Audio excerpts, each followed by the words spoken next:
Hoy vamos a meternos de lleno en uno de los casos más curiosos de la economía energética mundial. Es la historia de cómo un país, con un verdadero tesoro bajo sus pies, terminó pagando de más para poder sacarlo. La pregunta central que vamos a explorar es justamente esa, una que parece ir en contra de toda lógica. ¿Por qué subsidiar algo que ya de por sí es de los mejores del mundo? Vamos a ver qué hay detrás de esta aparente contradicción.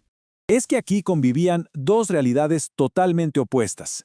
Por un lado, una maravilla geológica como Vaca Muerta, con un potencial enorme, y por el otro, una política económica que iba en la dirección contraria, creando un sistema que convirtió a Argentina en un caso único.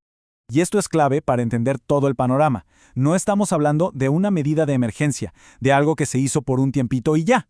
No, fue un mecanismo estructural, una política de Estado que se mantuvo en el tiempo. De hecho, Argentina es uno de los poquísimos países productores de petróleo en el mundo que de manera explícita y sostenida subsidió su propia producción de crudo, una verdadera rareza a nivel global conocida como el barril criollo. Bueno, ¿y qué es exactamente este famoso barril criollo? En pocas palabras, es un mecanismo que busca una cosa: desconectar el precio del petróleo argentino del precio del petróleo en el resto del mundo. Puesto de una forma muy simple, es un precio artificial fijado por el Estado, que le garantiza a las productoras un valor mínimo por su petróleo. Un precio que no tiene nada que ver con lo que marcan las referencias internacionales, como el crudo Brent. Y en la práctica, funcionaba con una doble cara, como se ve perfecto en esta tabla. A ver, si el precio internacional caía, el barril criollo actuaba como un piso, un subsidio para sostener a los productores. Pero si el precio internacional se disparaba, se convertía en un techo, un control para que los precios internos no volaran por los aires. Entonces, ¿cuál es el punto crucial de todo esto?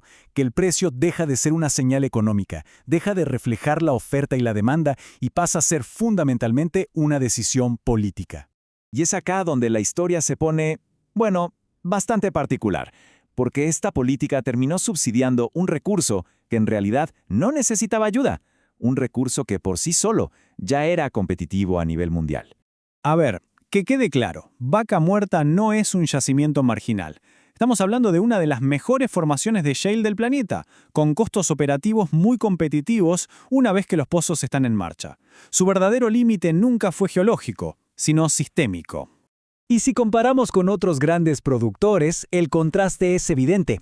Países como Estados Unidos o Canadá se rigen por el libre mercado. Noruega usa el precio internacional y le suma impuestos. Argentina, en cambio, eligió un camino totalmente diferente, un precio artificial decidido por el Estado. Para ponerlo en números y que se entienda la dimensión, hubo momentos en que el precio del barril de Brent en el mercado internacional andaba por acá por los $35.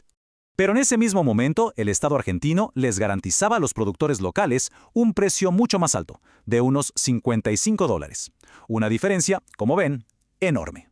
Claro, una decisión de este calibre no queda aislada. Al contrario, desató toda una cascada de consecuencias, un verdadero efecto dominó que afectó a todo el sector energético. Y esta secuencia lo explica muy bien. Primero, las señales económicas se distorsionan. La inversión ya no va al lugar más eficiente, sino al que tiene el favor político. Esto genera dependencia del Estado. A su vez, como no hay una visión de mercado, la infraestructura, como oleoductos y puertos, queda rezagada. Y el resultado final, se pierde un potencial de exportación gigantesco. ¿La consecuencia de todo esto? Se producía petróleo, sí, el subsidio funcionaba para eso, pero muchas veces ese mismo petróleo quedaba literalmente atrapado en el país sin poder llegar a los mercados mundiales a gran escala. Y así llegamos al nudo de la cuestión, el enorme potencial de un recurso natural frenado y limitado por las mismas políticas diseñadas, supuestamente, para impulsarlo. Esta es quizás la conclusión más importante de todo este análisis. El recurso Vaca Muerta nunca falló. Lo que falló fue la política del barril criollo. El problema no estaba bajo tierra, estaba en las reglas de juego de la superficie. Al final, todo esto nos deja con una pregunta que resuena con fuerza. ¿Qué pasa cuando un recurso de clase mundial es forzado a competir no contra otros países, sino contra las políticas de su propio país? Y creo que esta cita lo resume de una manera inmejorable. Vaca Muerta podía competir con el mundo. El barril criollo la obligó a competir con el Estado. Una reflexión sin duda muy potente sobre las consecuencias de estas decisiones.